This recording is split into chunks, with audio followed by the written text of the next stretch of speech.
So in addition to using the pro level gear, we're also going to be using the H4n, which is a much friendlier intro level recorder. And when you're recording sound effects, it's really useful to use the built-in limiter that comes with the H4n. And basically what that's going to do is going to prevent your peaks from distorting. It's going to just basically compress them down just a little bit so that all those takes are going to be usable.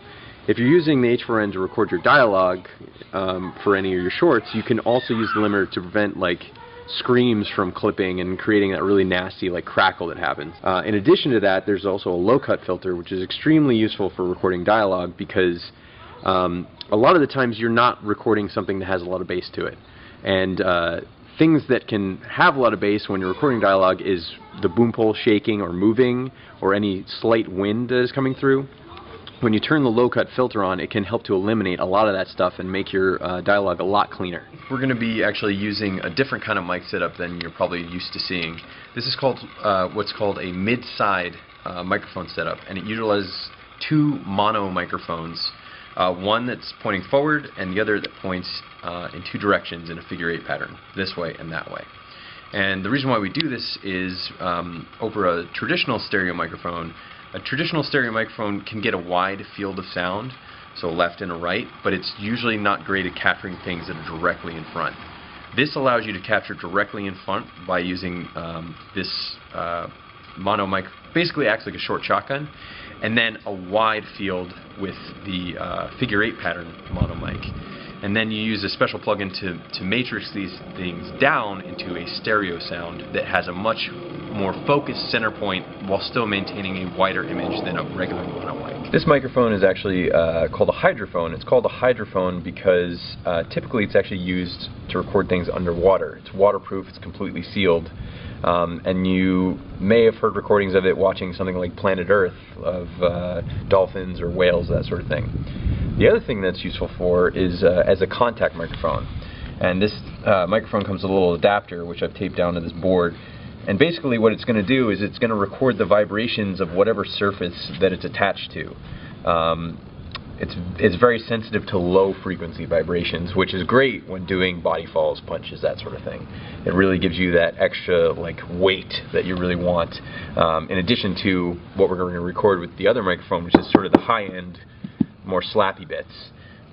It's just another layer to add into the cake of sounds that you need when you're making fight sounds.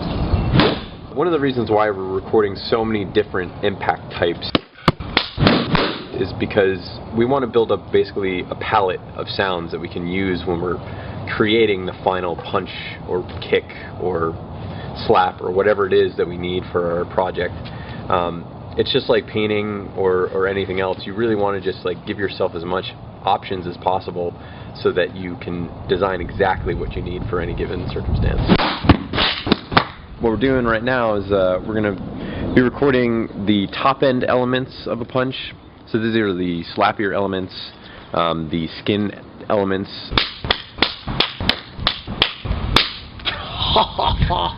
How many was that? That was 8.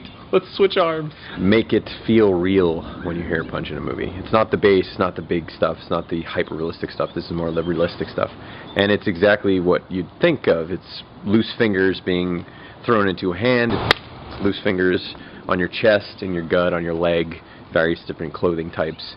That is an element of reality that will help tie any punches that are bigger sounding into reality, into the movie, and make it believable as well as big and awesome.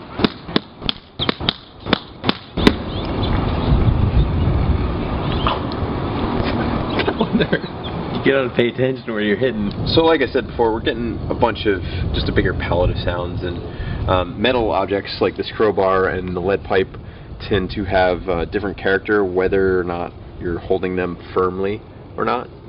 And so when you don't, they ring out a bit more, and depending on the situation, if you want to accentuate a hit with it, you may want that ring out. Even though it may be unrealistic, it just will read to the audience that this is a metal thing, and ouch, that hurt.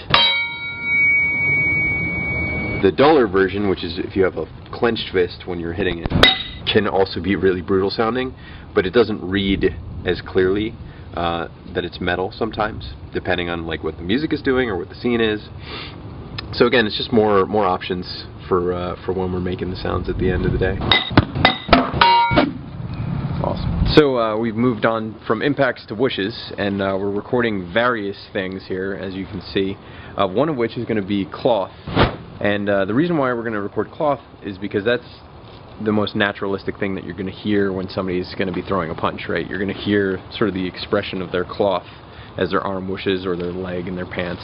And that's going to be, for certain circumstances, mixed in with like a dowel whoosh or a hose whoosh or whatever else to make it a little more hyper-real, a little more exciting, a little more fun.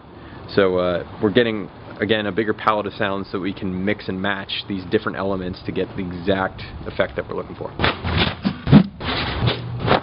Plain. Dog. So can you grab that? Can I grab what? The frozen bag of celery. Okay.